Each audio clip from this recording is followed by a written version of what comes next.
ายเลข 46 มาจากโรงเรียนภูเก็ตวิทยาลัยค่ะ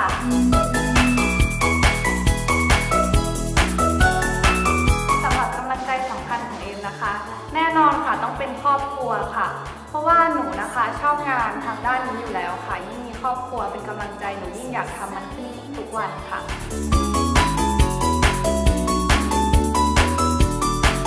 ช็อกค่ะแบบกรี๊ดมากเลยค่ะทุกคนมองแบบโอ้โห